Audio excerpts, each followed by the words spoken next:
Welcome to Hovercraft Physics and Chemistry for some demonstrations related to rotational motion. What I'd like to do is first just talk about how we describe rotational motion. So I have this stool here that can rotate, so this would be a great example of rotational motion. The first kind of concept or term that we might want to know is angular position. So it's just like position in the sense of something moving in a straight line. It kind of tells you the current state of the object, its location in a sense. But for a rotating object, we talk about angular position. So I could define this current position as angular position 0. And normally we talk for angular position in terms of radians. So if this is angular position 0 and I give it a quarter turn, this could be angular position pi over 2 radians. A full half turn would be pi radians. Quick edit here. This current position would be 1.5 pi radians, sometimes expressed as 3 over 2 pi radians. And then a full turn coming back to its initial position would be 2 pi radians. So I would say that this stool has turned through 2 pi radians, or its new position now is 2 pi radians. Of course, that's equivalent to 0 radians because it's made a full rotation. One of the reasons we use radians instead of degrees is if I wanted to know how, say, a point on the stool, how far it moved along that circumference, you can just take the radius and multiply by the radian angle. So if it goes through that full 2 pi radians and there's a radius r here, the distance that this point moved through space along the circumference would be that radius times 2 pi. Of course, that's the formula for the circumference of a circle, 2 pi r. So that's angular position. You can kind of track where this thing is located in its rotation using angular position. And then if we get this thing moving, now it has some angular velocity. It's not perfectly frictionless, so if I give it a spin, it's moving through a certain number of radians every second. So instead of talking about velocity in terms of meters per second, we've got an angular velocity in radians per second. How much of an angle is it turning through every second? We can also talk about angular acceleration. So if I'm speeding this up and making it move faster and faster, I might want to know how many radians per second of velocity is it gaining every second. So just like we would measure linear acceleration in meters per second, we can talk about angular acceleration in terms of radians per second. How much is the radians per second velocity changing every second?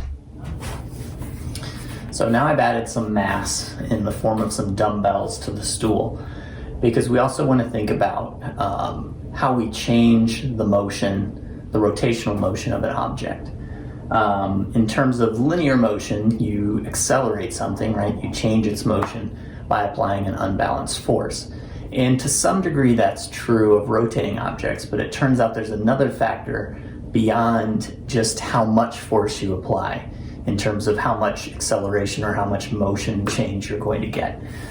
So we call that torque. Torque is a combination of not just how much force you apply, but how you apply that force, and more particularly where you apply that force. So I put some mass on here to give this more inertia, and just like linear motion, things that have more inertia, more mass, are more difficult to change the motion, right?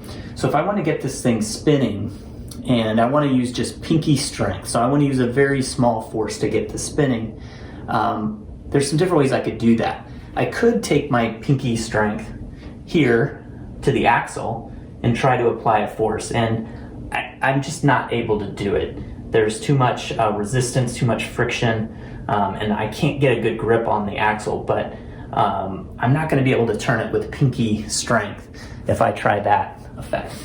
So maybe I could go instead and apply my force here along the edge of the stool. And of course I am able to accelerate it with pinky strength. So I'm not pushing really any harder, but for some reason, my pinky strength gets magnified the further away from the rotation point on the rotating object. So it's not just that I can't get a good grip on the axle, it's that if I apply the force here close to the rotation axis, which would be right along the axle, I just don't get much torque. I can take that tiny bit of force and very easily rotate the stool if I use my pinky strength at the edge. So now if you think about it, I'm applying my force a certain distance from the rotation axis, from somewhere in here all the way out to the edge. And if I wanted to make it even easier, I could apply some sort of lever. So let me see if I can get this in here. So I've taken this pool cue, and now I can use pinky strength to really get it going with very little force.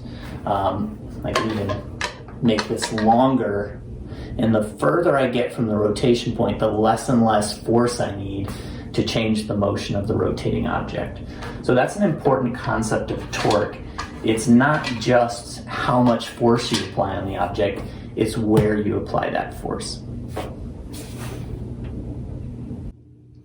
So to further demonstrate this idea of torque and application of force at different positions along a rotating object, I have a hex nut that's tightened down pretty tightly on a carriage bolt here that I might want to loosen on the bolt. So obviously if I'm going to use pinky strength and I just try to loosen that, there's no chance. It's tightened down way too tight for me to be able to apply enough torque to get that hex nut rotating. So of course you would most likely use a tool. So I've got a fairly small wrench here, and I'll make sure that that fits on the hex nut. So if I'm using pinky strength only and I want to get the hex nut rotating, I wouldn't push here, right? I wouldn't push close to the rotation axis. And so here, the rotation axis is right down the bolt. I want to get as far away from that rotation axis to make pinky strength the most effective. So I'm going to hold this and see, can I get this rotating with pinky strength here? Okay? I can't get it moving. I'm pushing as hard as I can with my pinky. Now if I move my pinky out and apply the force here, I did get it to move. And that's with a fairly small wrench. If you had something that was tightened down really tight, of course you would want to use, a bigger wrench with a longer lever arm to it, because that will allow me then to apply that force even further from the rotation point. Of course, plumbers use even bigger wrenches to do their job, because the longer the lever arm is, the more effective your turning force is, the more effective the torque is. So all sorts of hand tools take that into account. And you could even, I've seen on wrenches an extender where you put kind of a tube over the lever arm and make it even longer. And that, of course, if I can apply my force way out here, I will really, really maximize the torque on the hex nut or whatever I'm trying to loosen or tighten. Another factor, really the third and final factor, is the direction of your applied force. So I've been applying it at 90 degrees to the lever arm. If I apply my force, say, this way and push towards the rotation axis, of course, that's going to provide no torque at all. If I were to be at some sort of angle, that's also less effective. It turns out only the component of your force that's perpendicular to the lever arm will actually provide you with torque. So if I want to maximize my torque, I not only want to apply the force far from the rotation point, I also want to make sure that I'm 90 degrees away from that rotation point so that I can get it moving. If I tilt it either way, my force is not going to be fully effective in creating that torque. Once you start to look for examples of torque in the idea that your turning force is more effective when you apply it far from the rotation point, you will see all sorts of different examples, even something as simple as the design of a door. My door here is ajar a little bit. If I wanted to close it with pinky strength, I'm not going to want to apply the force near the hinge. That's the rotation point. I want to apply it as far as possible from that rotation point to maximize my torque. So if I stupidly try to push here with pinky strength, there's no way I'm moving it. If I move down towards the middle of the door, I'm still having trouble accelerating it. But if I go here all the way out to the edge, pinky strength, I can close it just fine. So look for other examples you can think of where you rotate an object and your ability to rotate it is influenced by where you apply that force. Thanks for watching.